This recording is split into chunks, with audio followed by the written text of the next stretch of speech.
कैसे उत्तराखंड का एक हिस्सा ऐसा है जिसका रिश्ता सीधे सीधे बल्तिस्तान से जुड़ता है। गिलगित बाल्तिस्तान या बल्टिस्तान भारत और पाकिस्तान के नक्शे में सबसे ऊपर है। हालांकि कुछ पलायन भी हुआ है, इसलिए 28-3000 के करीब यहाँ पे अभी एक्टिव वोटर्स भी हैं। और ये पीछे जो यमुना के पीछे का जो पहाड़ है वो हिमाचल सिरमौर ज़िला है। ये उत्तराखंड का देहरादून ज़िला है।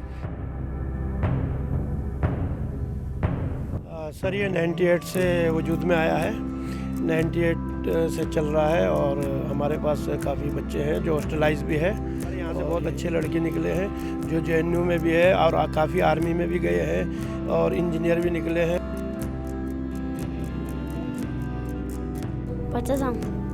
नुब्रा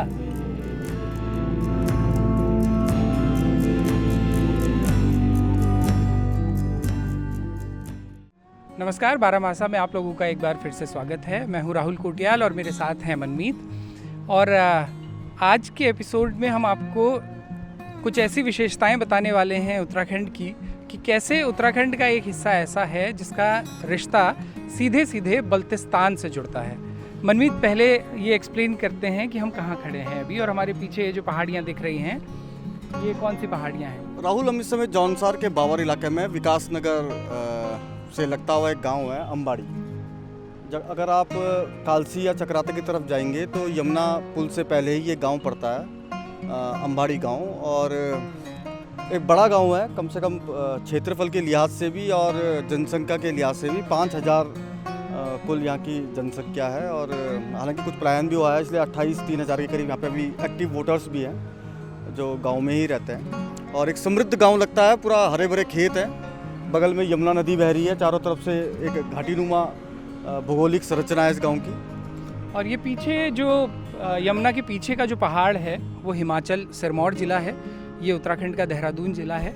और इसकी एक विशेषता तो ये है कि यहाँ से बमुश्किल 3 किलोमीटर दूर अशोक का शिलालेख है, जो कि पूरे उत्तर भारत में एकमात्र शिलालेख है। तो उस कारण से ये इलाका काफ़ी पॉपुलर है।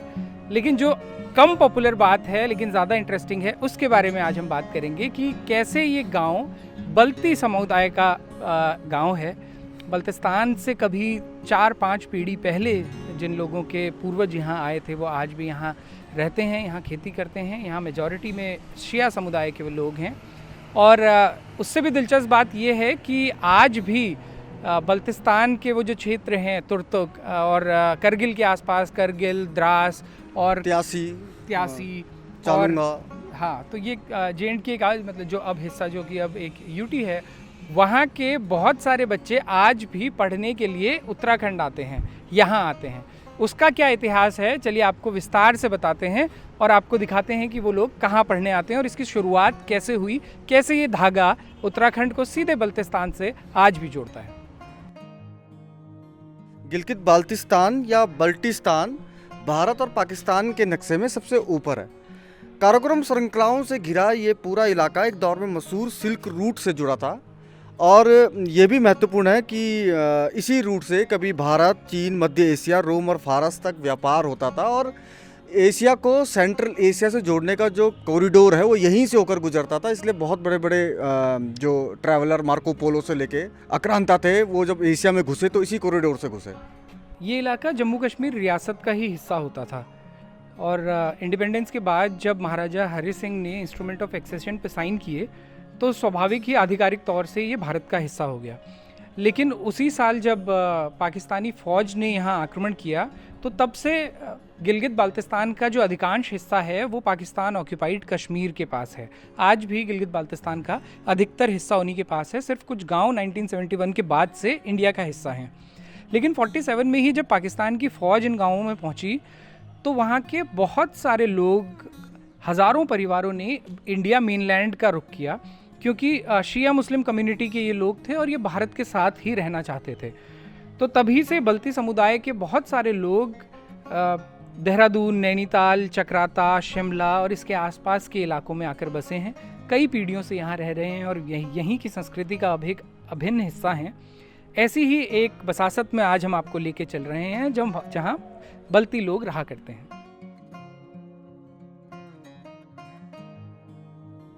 और बड़ा इंटरेस्टिंग है कि मनमीत जब तुर्तुक में थे तो मनमीत तुम खुद वो बताओ कि हम लोग यहाँ तक कैसे हमें इसकी जानकारी मिली कि उत्तराखंड का तुर्तुक से कोई रिश्ता है। मैं असल में 4 साल पहले लेह गया था और लेह से मुझे पता चला कि यहाँ से अगर नुब्रा घाटी होते हुए तुर्तुक पहुँचा जाए तो तुर्तुक गांव का एक ऐतिहासिक और सामरिक महत्व है भारत के लिए। तो मुझे बड़ा आश्चर्य हुआ और मेरे कुछ और साथी थे, हम लोग तुर्तुक पहुँचे। तो तुर्तुक, त्यासी और एक गांव और है शायद चालूंगा, ये 3 गांव पहले पाकिस्तान द्वारा कब्जाए हुए थे 1971 में। ये भारत ने इनको दोबारा वापस पा लिया और ये अब भारत का हिस्सा है। तो तुर्तुक में मैं गुलाम हुसैन भाई थे, उनके घर में रुका। तो 3-4 दिन उनके मेहमानबाजी में रुका। तो उन्होंने बताया कि मेरे जो बेटा था वो देहरादून में विकास नगर में पढ़ा। तो मुझे बड़ा आश्चर्य हुआ। मैंने विकास नगर में, तुर्तुक और विकास नगर में तो बहुत दूरी है। तो उन्होंने बताया कि जो वो तुर्तुक वाला इलाका पूरा बल्तिस्तान का जो यकबुक वंश था, उस पूरे बाल्तिस्तान इलाके में जो राज करता था, उसका 3 गांव अब भारत वाले पार्ट में है। तो उन्होंने बताया कि हमारा बहुत साल पहले हमें पता चला कि उत्तराखंड में भी बल्ती समाज के बहुत सारे लोग रहते हैं। तो उनसे हमारा उठना बैठना हुआ। फिर वहाँ के कुछ बड़े लोग हमारे पास आए और हम बताया कि हम विकास नगर में अंबाड़ी में एक मदरसा खोलना चाहते हैं, जहाँ पे आप लोगों के बच्चे, हमारे समाज के बच्चे पढ़ेंगे और फिर आगे बढ़ेंगे। तो यही वो मदरसा है जिसका हम जिक्र कर रहे हैं और हमारे साथ कुछ लोग हैं जो विस्तार से हमें बताएंगे इस मदरसे के बारे में, इसके इतिहास के बारे में, कैसे ये बल्तिस्तान से जुड़ता है। और हमारे साथ मदरसे के जो नाजिम हैं यानी जो डायरेक्टर हैं वो हमारे साथ हैं, अंबाड़ी गांव के जो ग्राम प्रधान हैं वो हमारे साथ हैं और यहाँ के जो प्रिंसिपल हैं वो हमारे साथ हैं। सर, आपका नाम पहले से? मोहम्मद अयूब खान सर। अयूब जी, ये कितने साल हो गए मदरसे? सर ये 98 से वजूद में आया है, 98 से चल रहा है और हमारे पास काफ़ी बच्चे हैं जो हॉस्टलाइज भी है और यहीं पे रहते हैं। और इसका संबंध लेह, लद्दाख, अपना द्रास, सारे जगह के जो है वहाँ बड़ी सर्दियों में दिक्कत होता है। तो इस तरीके से हम लोगों ने 98 से फिर यहाँ पे ये मदरसा बनाया। इसमें हर तरीके की पढ़ाइयाँ होती है, कंप्यूटर वगैरह सब, हिंदी, इंग्लिश, उर्दू, फ़ारसी सब दीनियात भी दिया जाता है और दुनियाई भी। और हमारे यहाँ से बहुत अच्छे लड़के निकले हैं जो JNU में भी है और काफ़ी आर्मी में भी गए हैं। बल्ती समुदाय में कौन सी भाषा बोली जाती है? शिया समुदाय से रिलेट करते हैं बल्ती समुदाय के लोग। और उत्तराखंड में और कहाँ या बाकी इधर उत्तराखंड और हिमाचल वाले इलाकों में बल्ती समुदाय के लोग और कहाँ हैं? जी, बल्ती समुदाय दरअसल में यहाँ पर जो बल्ती समुदाय के जो लोग रहते हैं, आपका चक्राता, नैनीताल, पिथौरागढ़, शिमला, जितने भी हिल स्टेशन हैं, इन सभी हिल स्टेशन पे आपको बल्ती समुदाय के लोग मिलेंगे। पिछले 25 साल पहले जो मेरे मामा जी थे, जो डायरेक्टर थे पहले, आज वो इस दुनिया में नहीं है, तो वो किसी टाइम जब लद्दाख पहुँचे तो उन्होंने देखा कि यार यहाँ पर मतलब बच्चों को एजुकेशन नहीं है और क्यों ना हम जो है इस एजुकेशन को बढ़ाने के लिए अपने एरिए में कुछ ज़मीन डोनेट करें और उस ज़मीन को डोनेट करके उन बच्चों को एक स्थल मिले पढ़ाई का। और फिर वो जब वहाँ से यहाँ आए तो हमारे 5 मामा हैं, तो 5 मामाओं के बीच में ये बातें उन्होंने रखी और फिर उन लोगों ने भी सपोर्ट किया जो उनके ब्रदर थे, हमारे मामा जी थे। तो फिर ये ज़मीन उन्होंने डोनेट किया और फिर इस मदरसे को यहाँ पर कायम किया। ये मदरसा बना है आज बाखूबी। इस मदरसे में बहुत सारे बच्चे लद्दाख, डिस्किट, ब्योगदंग, हुंदर, खलसर इस एरिया के पढ़ रहे हैं और बहुत अच्छी एजुकेशन इनको यहाँ से मिल रही है। और हमारे साथ प्रिंसिपल भी हैं जो कि इस मदरसे में अभी प्रिंसिपल हैं।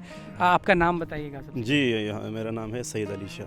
सैयद अली भाई, आपने यहीं इसी मदरसे से पहले पढ़ाई की, उसके बाद आप ईरान में कई साल तक रहे जी जी और आज यहाँ प्रिंसिपल हैं। जी जी। आप कितनी उम्र के थे जब यहाँ आए थे? हम यहाँ आए थे तो तकरीबन अक्सर जो हमारे लड़के थे, जितने भी स्टूडेंट थे, तो तकरीबन 9 से 13 साल के बीच में थे सर, बहुत छोटे छोटे थे। 1998 की बात है, तो हम यहाँ पर आए थे। अभी वो मदरसे के कोई बुनियाद भी नहीं थी। तो उसके बाद यहाँ के लोगों और वहाँ के जो हमारे बल्ती के समुदाय हैं, उन लोगों की मदद की वजह से, अंडरस्टैंडिंग की वजह से यहाँ पर बुनियाद रखी गई। और यहाँ पर हमने पढ़ाई करने के बाद कुछ लोग दुनियावी तालीम के उसमें भी चले गए, तो वहाँ पर भी अच्छे खासी नौकरियाँ उन्होंने हासिल की। और उनमें से कुछ लोग इसी दीनी तालीम को जारी रखने के लिए इंडिया से बाहर भी गए। तो हम वहीं जाके ईरान भी तकरीबन 8-9 साल हम वहाँ पे पढ़ के तब यहाँ पे दोबारा पढ़ाने के लिए आए हैं। अच्छा, ये थोड़ा सा हमारे ऑडियंस को इस दोनों के बीच का डिफरेंस समझाइएगा कि दुनियावी तालीम, दीनी तालीम जो है, ये इन दोनों में क्या फ़र्क है? मतलब दुनियावी तालीम कहा जाता है शायद ग्रेजुएशन, पोस्ट ग्रेजुएशन, उसने नहीं जी, दुनियावी तालीम से मुराद यानी आप दीन से मुताल्लिक़ आप पढ़ते हैं, जैसे कुरानी तालीम हुआ, ऐसे वगैरह, उर्दू वगैरह, अरबी वगैरह। अब दुनियावी तालीम जैसे साइंस, सोशल, हिंदी वगैरह। तो उस ज़माने में तो यह हुआ करता था कि यहाँ पर खाली 2-3 टीचर हुआ करते थे, क्योंकि मदरसा नया खुला हुआ था, फैसिलिटीज़ बहुत कम थी। तो उस एतबार से लेकिन अभी जो हम आपको सूरत हाल जो आप खुद देख रहे हैं यहाँ पे, तो 2 शिफ्ट में यहाँ पे क्लासें होती है, एक सुबह के और दूसरा अभी जो ज़ोहर के बाद है 2 बजे से जो क्लासें शुरू होती है तकरीबन 4 बजे तक। और यहाँ तो पे उसमें दीनी तालीम के साथ साथ दुनियावी तालीम में, जी, यहाँ पर हिंदी के लिए अलग उस्ताद है, साइंस के लिए अलग उस्ताद, अच्छा उसके इंग्लिश पढ़ाने के लिए अलग उस्ताद है, और कंप्यूटर सिखाने के लिए भी अलग उस्ताद है। अच्छा, आप जब यहाँ आए थे उस वक्त आपके गांव में क्या कभी उस समय कोई स्कूल हुआ करता था आसपास? कितनी दूर स्कूल या मदरसा या कुछ भी था, या वहाँ नहीं था, इस वजह से आप यहाँ आए थे?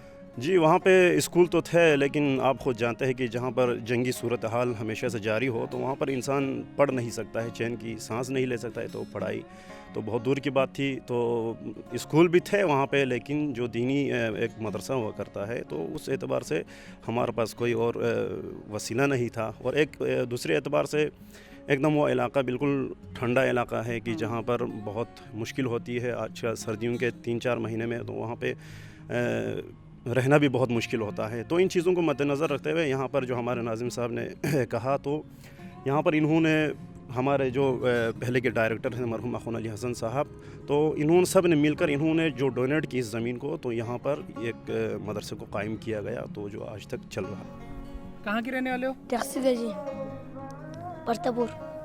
कहाँ का? परतापुर। परतापुर, परतासाम, नुब्रा। नांडी। अच्छा, ये तो यहीं के लोकल हैं। टैक्सी जी। अच्छा, परतापुर। और से बोलो। तो ये बच्चे हैं इस मदरसे के, जो कि जिसमें अधिकांश बच्चे जो आपको मेरे पीछे दिख रहे हैं, ये नुब्रा वैली के, करगिल के, द्रास के, तुर्तुक के, इन गाँवों के बच्चे हैं। और ये है उत्तराखंड का बल्तिस्तान कनेक्शन। आप लोगों को ये प्रोग्राम कैसा लगा हमको ज़रूर बताइएगा कमेंट बॉक्स में। और एक आखिरी बात, एक इंटरेस्टिंग बात ये भी बताएं कि ये जो मदरसा आप देख रहे हैं जहाँ ये बच्चे पढ़ते हैं, इसका बहुत इम्पॉर्टेंट रोल है इस कनेक्शन को रिवाइव करने में, उत्तराखंड का जो बल्तिस्तान कनेक्शन है। क्योंकि अभी बातचीत में जैसा कि हमें यहाँ के ग्राम प्रधान ने भी बताया कि 90 के दशक के अंत में जब ये मदरसा शुरू हुआ, तभी से ये कनेक्शन भी मजबूत हुआ। उससे पहले वहाँ के लोग भी ये नहीं जानते थे कि हमारे समुदाय के इतने लोग उत्तराखंड में रहते हैं। यहाँ पर लगभग 300 के करीब बल्ती समुदाय के परिवार हैं जो आज भी यहाँ रहते हैं। और अब द्रास से, करगिल से और लद्दाख से ये तमाम बच्चे यहाँ आके पढ़ते हैं। आप लोगों को ये प्रोग्राम कैसा लगा हमें कमेंट करके ज़रूर बताइएगा और देखते रहिएगा बारहमासा।